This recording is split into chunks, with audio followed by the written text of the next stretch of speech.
Chosen ones, God said, be completely silent for the next 48 hours. Heaven's instruction. In the dim glow of his Karachi apartment, where the call to prayer from a nearby mosque blended with the distant rumble of traffic, Amir stirred awake at 3:17 a.m. He hadn't set an alarm. Something heavier than sound had pulled him from sleep, a pressure in his chest, like the air itself had thickened with presence. He sat up, heart racing. The room felt charged, the way it does before a storm. Then came the words, not spoken aloud, but impressed directly into his mind, clear and unshakable. Be completely silent for the next 48 hours. No words, no texts, no calls, no scrolling. Heaven's instruction. Trust me. Amir blinked, half convinced it was a dream fragment, but the command lingered, repeating like an echo in his spirit. He knew this feeling. It had come before, in smaller ways, when he was about to make a terrible decision or when protection was being arranged behind the scenes. This time, though, it carried weight, authority, urgency. He was no stranger to being called chosen, not in arrogance, but in the quiet way life kept sparing him from disasters others didn't escape. A near-fatal accident avoided by seconds, a job offer that came right when rent was due, whispers from friends and family, God has a hand on you, beta. But chosen for what? He still worked a mundane job in IT support, still wrestled with doubt, still felt ordinary. Now heaven was demanding silence, total, for 2 full days. Amir glanced at his phone on the nightstand, notifications already piled up, a work email, messages from his sister Aisha about their mother's upcoming doctor visit, a voice note from his best friend Tariq joking about last night's cricket match. His thumb hovered. Then the impression came again, firmer. Silence, now.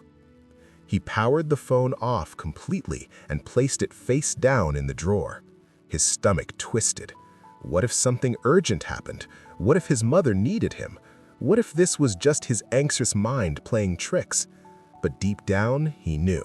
This wasn't anxiety. This was instruction. The first hours were torture. Morning came. He made tea without humming, without muttering to himself as he usually did. The apartment was eerily quiet. No podcast in the background, no YouTube sermon playing while he shaved. He sat on the balcony overlooking the crowded streets of Sadar, watching people rush, talk, shout into phones. Their noise felt suddenly alien, like he had stepped outside the stream of ordinary human sound. By noon, restlessness hit hard. His mind raced with unspoken arguments. Why silence? Why now? Is this punishment? Preparation? Protection? He wanted to journal it, but even writing felt like breaking the rule. So he simply sat, breathed, waited. Around 4 p.m., the first sign appeared. His neighbor, Mrs. Khan, knocked. She never knocked unless it was important. Amir opened the door silently, gesturing with his hands. Sorry, can't talk. She frowned, then held up a small envelope. This came for you, hand-delivered, looked official. Inside was a letter from a law firm he'd never heard of. It stated that an uncle he barely remembered, one who had emigrated to Canada decades ago, had passed away 6 months earlier. In his will, surprisingly, he had left Amir a modest inheritance, enough to pay off his mother's medical debts and give the family breathing room for years. The paperwork required only a signature and a quiet meeting next week. Amir stared at the pages. He hadn't spoken to that uncle in 15 years. How? Why now? He closed the door, sank to the floor, and wept without sound. Gratitude burned in his throat, trapped because he couldn't voice it. That night, sleep came fitfully. Dreams flickered, visions of golden threads weaving through his life, tying loose ends he didn't know were fraying. A voice, gentle but firm. Your words have power, but sometimes they scatter what I am building. Let me work in the quiet. The second day dawned heavier. Amir's body ached from stillness. No gym, no music, just presence. He walked to the small park near his building, sat under a neem tree and watched children play. Their laughter didn't irritate him. It felt distant, like music from another room. Around midday, his phone, still off, would have buzzed with panic. Aisha later told him she'd called repeatedly. Her mother had suffered a sudden dizzy spell and fallen. The neighbors rushed her to the hospital. Tests showed a minor stroke, caught early, treatable. If it had been worse, if no one had checked on her for longer. But Aisha had a key. She let herself in, found her mother on the floor, and got help within minutes. Doctors said timing was everything. 48 hours earlier or later, the outcome could have been devastating. Amir didn't know any of this yet. All he felt was an inexplicable peace, like invisible hands were holding chaos at bay. As the 48th hour approached, something shifted inside Amir. Not dramatically, no lightning, no visions, but a settling, a certainty that silence had been a shield, that words, his plans, his worries, his explanations would have interfered. Heaven needed space to move people, to adjust circumstances, to protect what mattered most. At exactly 3:17 a.m. on the third day, the same hour it began, the impression lifted, gentle like a hand withdrawing. You may speak now. Amir opened the drawer. His phone lit up with missed calls, messages, voicemails. He called Aisha first. She answered in tears. "Where were you?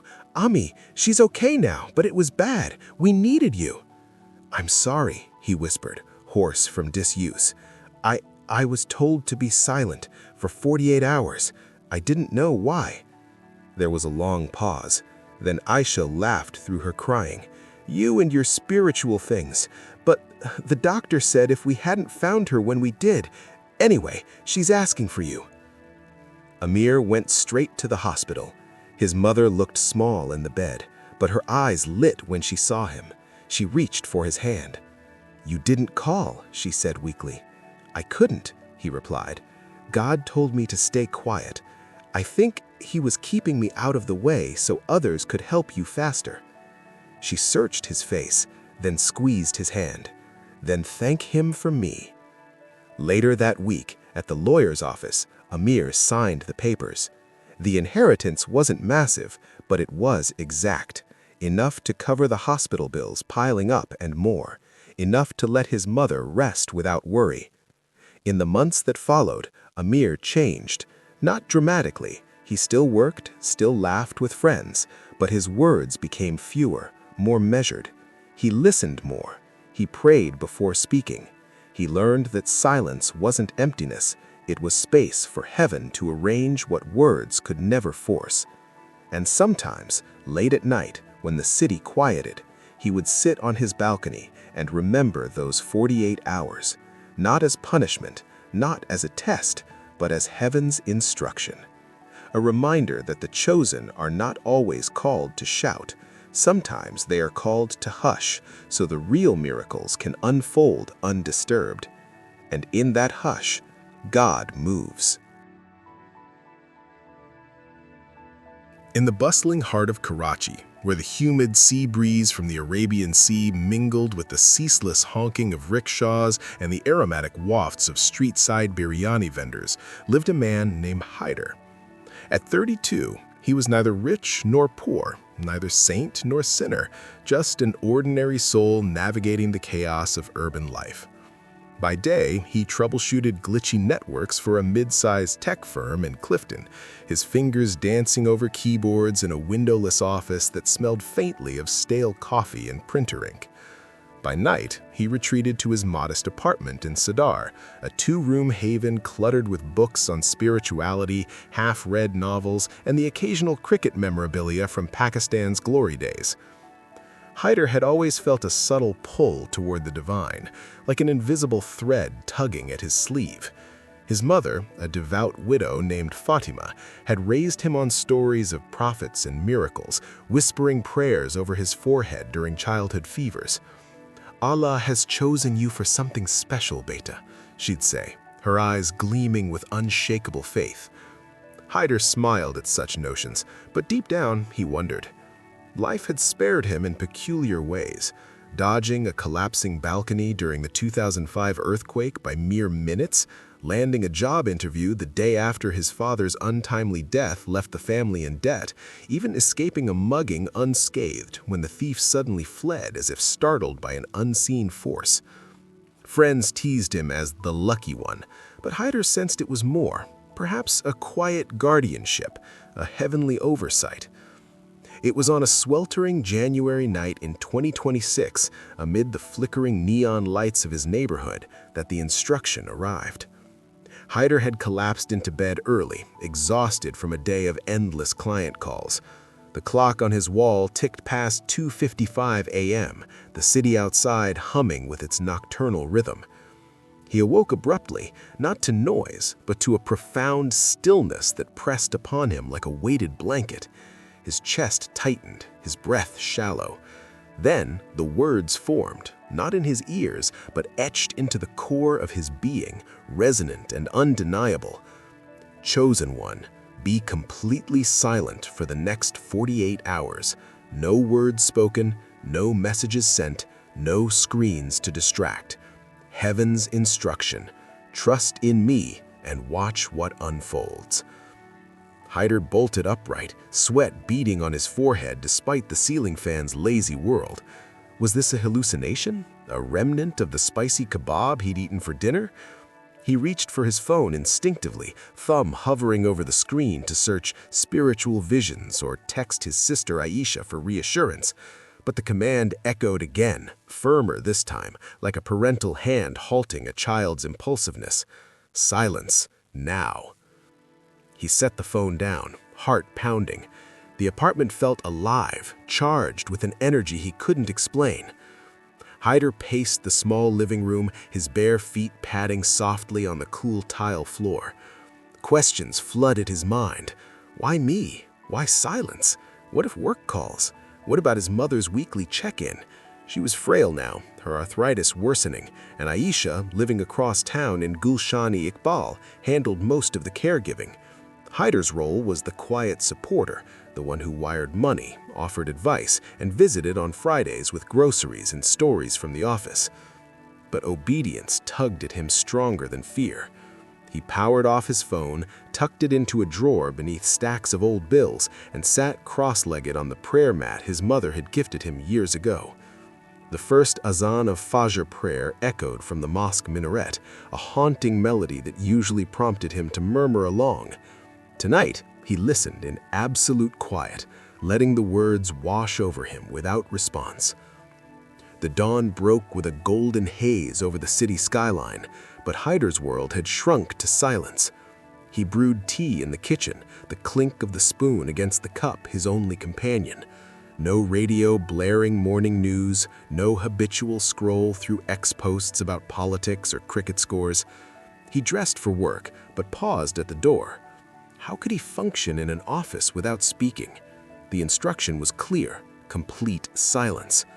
He called in sick via a pre-written note he'd scribble if needed. But no, that involved words. Instead, he decided to stay home, feigning illness if anyone inquired later. The morning hours dragged like molasses. Hyder sat on his balcony, overlooking the chaotic bazaar below. Vendors hawked fresh fruits, their voices rising in a symphony of haggling. A group of school children laughed as they dodged traffic, their uniforms crisp and white. Hyder watched, envying their freedom to express. His mind raced with unspoken monologues, regrets over past arguments with Aisha, worries about his stagnant career, fleeting thoughts of a woman named Sana from work whom he'd never mustered the courage to approach beyond polite emails.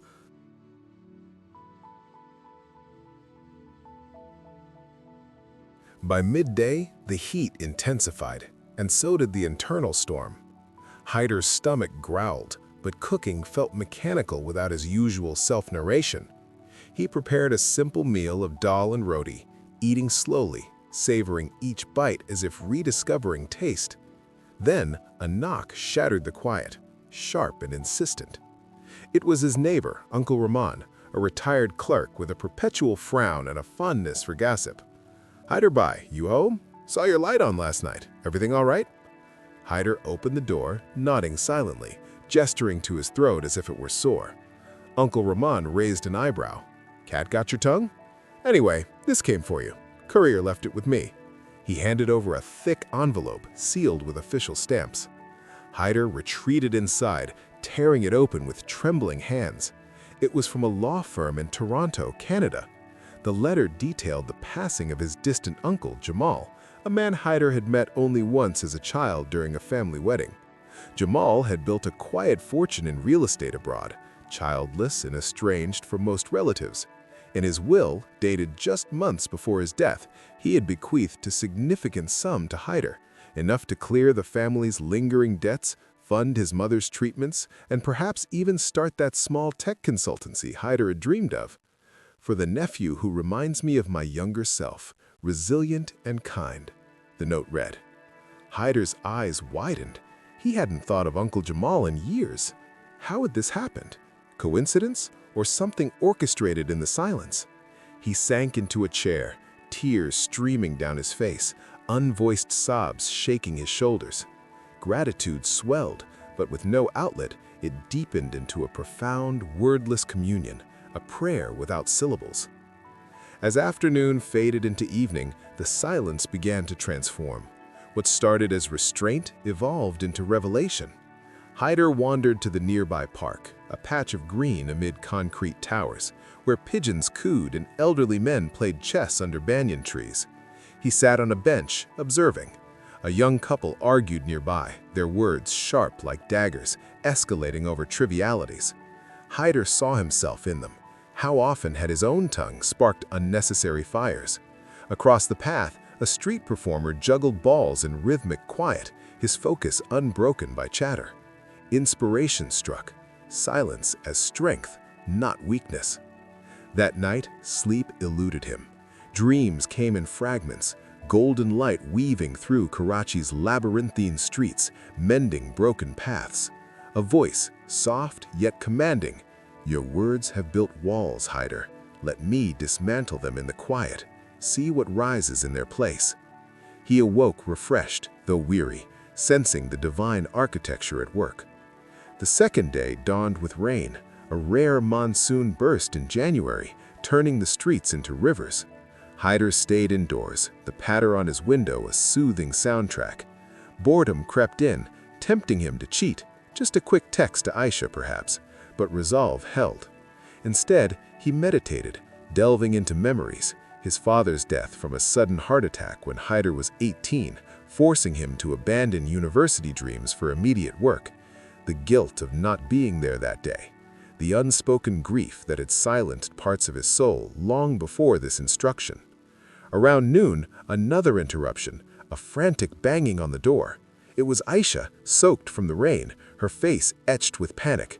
"Hyder, open up! Why aren't you answering your phone?" He opened the door, gesturing silence again, pointing to his mouth. She pushed past him. "What is this? Ami fell this morning. Dizzy spell hit her head. I found her because I stopped by unexpectedly. She's in the hospital now. Tests show a minor stroke, but they caught it early. Doctors say if we'd waited longer." Hyder's world spun. He wanted to scream questions, to rush out, but the 48 hours weren't up. Aisha stared at him. "Say something. Are you all right?" He shook his head, then hugged her tightly, conveying what words couldn't. She softened. "Fine, be mysterious, but come to the hospital later. Ami's asking for you." She left, and Hyder collapsed against the wall. Protection, that's what this was. If he'd been reachable, he might have called his mother that morning, delaying Aisha's visit, or worse, rushed over himself, leaving work in chaos. Heaven had orchestrated the pieces, silencing him to let others move freely. As the hours ticked down, Hyder reflected deeper. Silence revealed hidden truths, his fear of vulnerability, his reliance on noise to drown doubt. He envisioned a future unshackled, pursuing that consultancy, perhaps even courting Sana with honest, measured words. At precisely 25 minutes to 3 a.m. on the third day, the pressure lifted. A gentle release. Speak now, but wisely. Hyder powered on his phone, flood of notifications, missed calls from work, a minor crisis averted without him, messages from friends, Aisha's updates. He called her first. "Finally, where were you?" she demanded. "Silent," he rasped, voice rusty. "Heaven told me to be, for 48 hours. I think it saved Ami." A pause, then laughter mixed with relief. "You and your signs. But yeah, timing was miraculous. Get here soon." At the hospital, Fatima lay pale but alert. "My quiet boy," she teased weakly. Hyder held her hand. "Ummi, I couldn't speak. God instructed it. To protect us, I believe." She nodded, eyes wise. "Then he chose